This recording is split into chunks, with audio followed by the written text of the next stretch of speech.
Happy New Year and welcome back everyone. Today we will go through my dividends for December and for the whole year of 2025. We will also go through what's coming up in 2026 and take a look back in time. We got a lot of data to go through, so let's jump into it. If you want to support me, make sure to like, comment and subscribe. It really helps the algo to push my videos to new viewers. Alright, as usual, we will go through my performance. It's been alright. I have around 66% of my portfolio in a different currency. My native currency, the Swedish krona, has been going strong this year, and the dollar, euro, CAD and Norwegian crown has been declining, affecting my returns. I see currency fluctuations as the stock market. Sometimes it goes up, boosting the performance, and sometimes it goes down, dragging down the performance.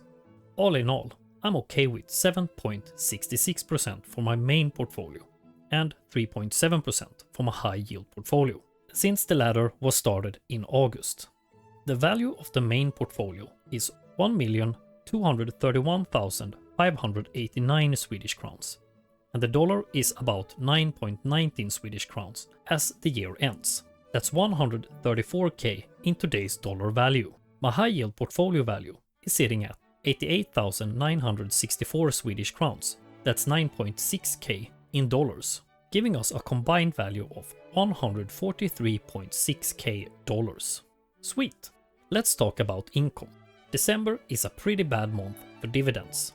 Don't get me wrong, it's still cash flow, just lower than my other months. Starting off with the first week, I received 5 payments. Han ETF, Infrastructure Capital Preferred Income ETF, ticker PFFI or ASWN. So yeah, I talked about it and I often put my money where my mouth is. I actually sold a holding of mine to start this position. I sold Amgen with a decent profit. I've said before, they were on the shopping block. It's nothing wrong with Amgen, but it was a small position and was always too expensive to buy more. Doing this switch enabled me to make as much money in 1 month as I did per quarter with Amgen. My 171 shares each paid me $0.1339, and since I don't pay any tax on ETFs domiciled in Ireland, we land at a total payout of $22.89. Next up is another high yielder, Gladstone Capital, ticker GLAD. From my high yield portfolio, I'm liking the monthly cash flow, even if the raw dollar amount isn't life-changing. Every dollar counts towards compounding. My 95 shares each paid me $0.15, so a total of $14.25. But we do have to part ways with 15% of that, since we need to fill the endless pockets of the taxman. Removing 2.14, we land at $12.11. Let's do another BDC. Pennant Park Floating Rate, ticker PFLT. I finally did it, guys. I sold my entire position on my main broker and moved the cash to my high yield portfolio, where I also added more capital, but those dividends are coming next month. My main broker has stopped the ability to buy BDCs, so I couldn't add to this here. My 120 shares each paid me $0.1025, so $12.3. Removing the withholding tax of 1.85, we land at a total of 10.45. Next up, real estate. Cibus Nordic Real Estate, ticker CIBUS, on the Stockholm Stock Exchange. Sweden's own realty income. Finally, they have taken a beating since they changed their CEO. I'm sure the new CEO will do a fine job, so I bought some more. My then 395 shares each paid me 0.8795 Swedish crowns. So that's 347.4. I don't pay taxes on dividends from Swedish companies, but we do need to convert it to freedom units. Dividing by 9.19, we land at $37.8. Thank you very much. Next up is another BDC. Capital Southwest, ticker CSWC. Another monthly payer from my high yield portfolio. Next month they do pay a special dividend. A Christmas gift, you could say. Sweet. My 80 shares each paid me 0.1934, so that's 15.47. Removing the tax of 2.32, we land at $13.15. Awesome. Summing up the first week and the monthly total so far, we land at $96.4. For the second week, I received 5 payments again. JP Morgan US Equity Premium Income ETF, ticker JEPI or JEIP. Not too happy with this one. Luckily for me, it's a small position, and I have to decide what I'm going to do with this one. My 36 shares each paid me 0.1524, so a total of 5.47, and again no taxes. Let's check out this ETF's brother. JP Morgan Nasdaq Premium Income ETF, ticker JEPQ or JEQP. Now, I am more pleased with this one, since the yield is higher than JEPI. I'm just waiting for a pullback before I add to this one. My 36 shares each paid me 0.2312, so a total of $8.32 and no taxes. It's time for the big brother in the JP Morgan family. JP Morgan Global Equity Premium Income ETF, ticker JEPG or JGPI. Hands down my favorite covered call ETF. My 480 shares each paid me 0.1596, so a total of $76.6 and no taxes. Cha-ching! Let's do another covered call ETF. Montrose Global Monthly Dividend ETF, ticker MONTDIV on the Stockholm Stock Exchange. I think I will start to add some more here during 2026. Sure, the dividend isn't as high as Global X or JPM's covered call ETFs, but they have kept up with their goal of 0.5% distribution every month. My 309 shares each paid me 0.4511, so a total of 139.39 Swedish crowns. Converting it will land at $15.16. Great stuff. Next up, a food producer. Archer Daniels Midland, ticker ADM. Not to be confused with the overvalued tech company AMD. I bought it after some accounting worries in January of 2024. Even with the decline of the dollar, I'm doing pretty fine with this one. My 100 shares each paid me 0.51. So, with some highly advanced math, that comes out to $51. After removing the theft fee of $7.65, we land at a net payout of $43.35. Summing up the second week, we land at $148.9, bringing the monthly total to $245.3. For the third week, I received 4 payments. First out is Amgen, ticker AMGN. Like I previously mentioned, I sold my entire position due to it being too expensive to increase. I did make sure to sell it after I got registered for the dividend payment. My then 10 shares each paid me $2.38, so $23.8. But like always, taxation is theft, and in this case it's $3.57 we have to part with, bringing the total to $20.23. Now, compare that with the monthly $22.89 I get paid from PFFI. 2 more covered call ETFs coming up. Global X S&P 500 covered call ETF, ticker XYLU or XY7D. Now, if you check out Global X covered call ETFs on YouTube, a lot of people claim they are inferior, but for me, they are actually the best performing covered call ETFs. My 210 shares each paid me $0.1519, so that's a total of $31.9 and again no taxes for Brussels. Global X Nasdaq 100 covered call ETF, ticker QYLD or QYLE. It's the same with this, but with a higher yield. Between them both, I have received 8,664 Swedish crowns since I bought them. That's $942. For this month, my 196 shares each paid me $0.1628, so a total of $31.9 on this one as well. Moving on with a staple dividend payer, Realty Income, ticker O. Still waiting for a drop to increase my shares. I would like a 6% yield when I buy Realty Income. Until then, I'm happily holding and collecting dividends. My 111 shares each paid me $0.2695, so that's $29.91. After removing the tax of $4.49, we land at $25.42. Summing up the third week, we land at $109.45, bringing the monthly total to $354.75. Only 2 payments left now. For the fourth week, I only received 1 payment. Manulife Financial, ticker MFC on the Toronto Stock Exchange. It's a shame the Canadian dollar is down over 1 Swedish crown per dollar. Otherwise, my gain would have been even better. I'm not complaining though. I've held this one for like 2 years now, and I'm pretty happy so far. My 130 shares each paid me 0.44 Canadian dollars, so a total of 57.2 Canada, and after removing the tax of 8.58, we land at 48.62. Converting it to US dollars, we get 35.49 US dollars.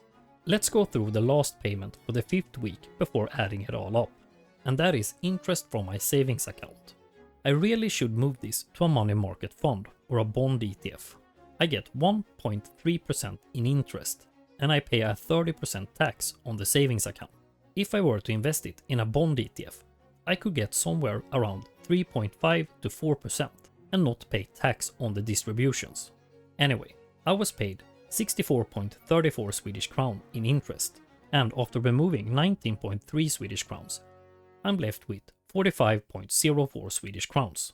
Converting it, we land at $4.9. Adding up the 4th and 5th week, we land at $40.39, bringing the grand total for the month to $395.14. All in all, a pretty decent month, even though it's a bit less than my other months. Let's compare it to last year's December. Last year's December, I was paid 2,078 Swedish crowns. That's $226.11 in today's dollar value. Doing some calculations, that comes out to a gain of 74.75% compared to last year. Wow. So now that we have the last payment for the year, we can see how my whole year was. First, let's check my income chart, and we can see a beat every month, some big and some small. For the whole year, my income was 66,400.81 Swedish crowns.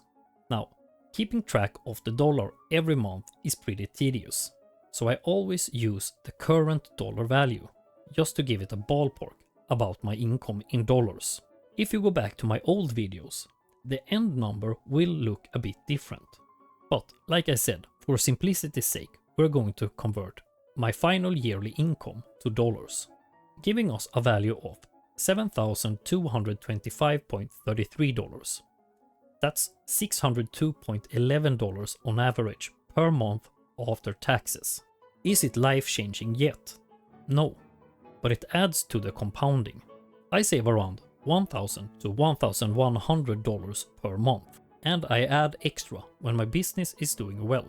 Adding my dividend income to that would be like saving $1,600 to $1,700 per month, and that will surely make the snowball roll faster. Compared to last year, it's a total increase of 40.87%. Now, I don't think I will be able to replicate that in perpetuity, since the more I earn from dividends, the less impact net new capital will provide. The best month by far was May, since a lot of Swedish companies only pay dividends once per year, usually in April or May. A massive 12,755.35 Swedish crowns. That's $1,387.96. Insane. What I do after every year is I make a copy of my dividend tracker.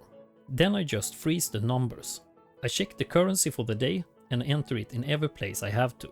And I also check the price for every holding and enter it manually so it doesn't update. Why do I do this? Well, in my head, I think of it as an annual report. That's why I named them 10K. Tracking your current and forward dividends is important. But I also believe having history of what you have been up to these years is also important.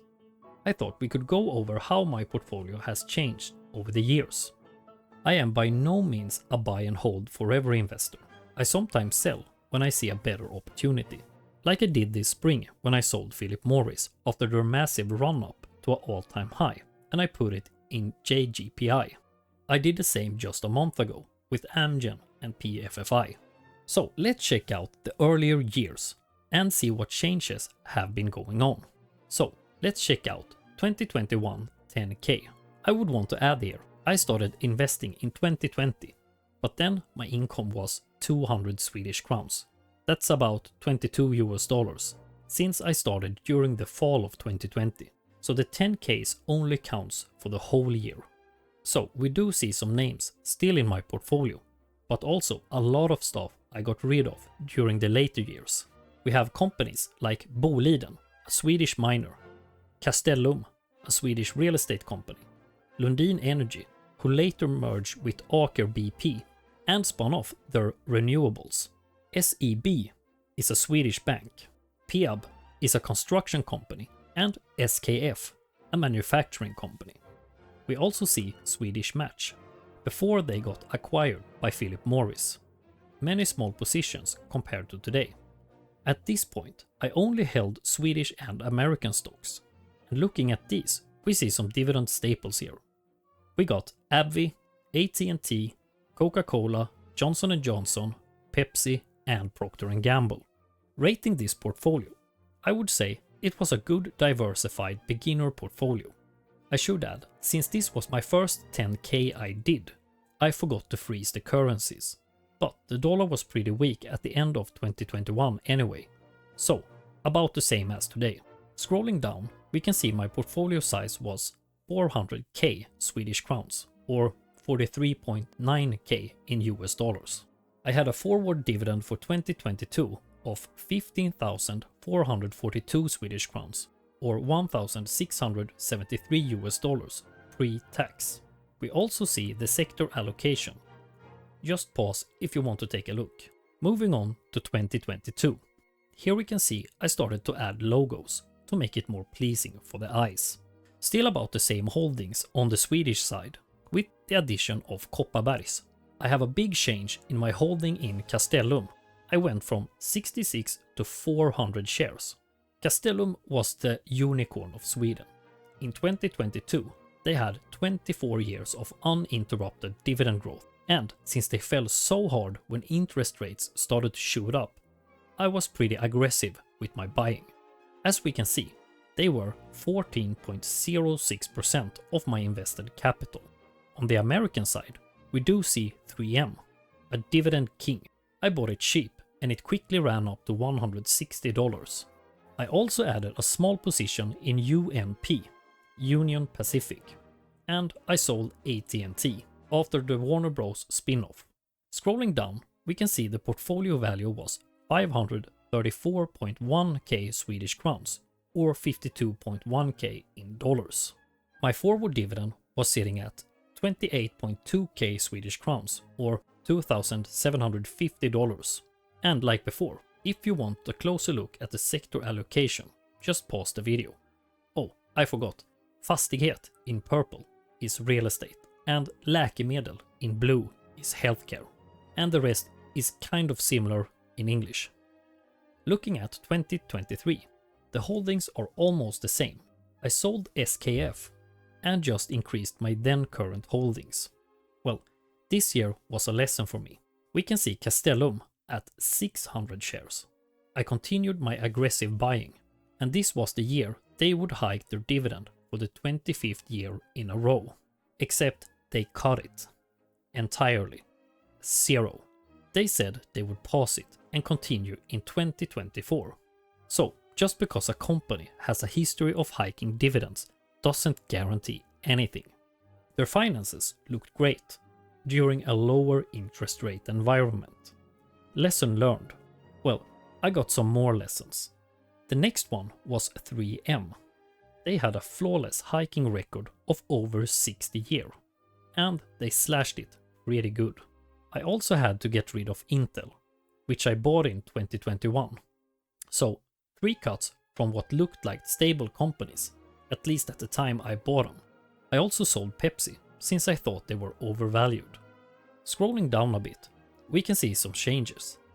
We have Manulife Financial, my first and to this day my only Canadian company. I also added my first European companies, Amsterdam Commodities and Ahold Delhaize. All of them turned out pretty good. This year I also opened a savings account on my broker, since the rate was over 3.5% when I opened it.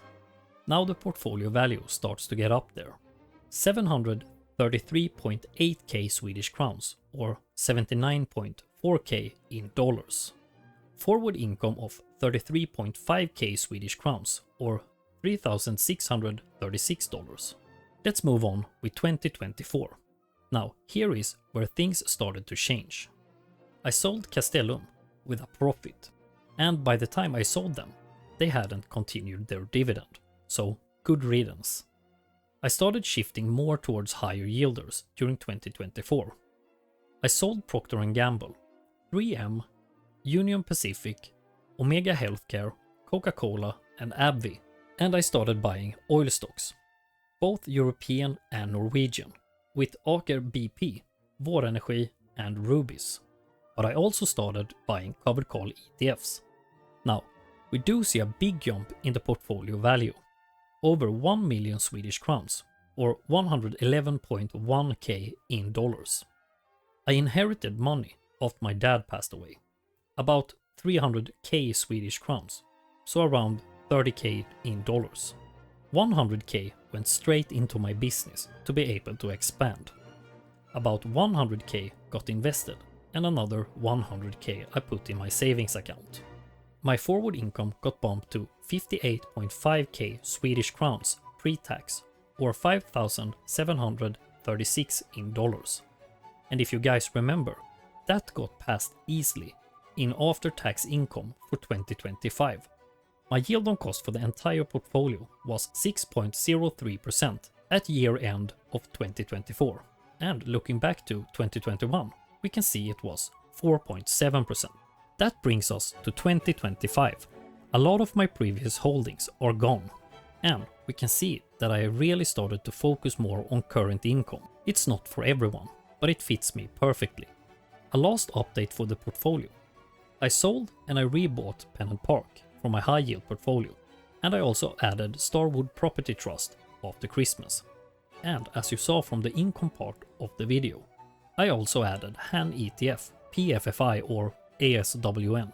Scrolling down, we can see my entire portfolio value is sitting at 1,317,550 Swedish crowns or $143,367. These numbers aren't 100% precise, since my broker accounts have more exact data on the currency difference, but it's almost matching. My forward dividend income pre-tax for 2026 is 83,246 Swedish crowns or $9,058. Since I do get dividends monthly and keep reinvesting and investing my monthly savings, the real income will be higher by the end of 2026, unless something drastic happens. We can see my average dividend income per month is 6,937.28 Swedish crowns. I did pass 7,000 Swedish crowns earlier this year, but due to currency fluctuation, it did go down a bit. We can also see a portfolio yield on cost of 7.25%. I also have my after-tax monthly income to the right, 76.7k Swedish crowns or 8.3k dollars. So looking forward, it looks like 2026 will be another record year. I am going to focus a bit on my high yield portfolio. I want it up to 130 to 140k Swedish crowns, so around 40 to 50k more invested and reinvested from my main portfolio. But I also want to increase my holding in PFFI to get that sweet plus 8% yield.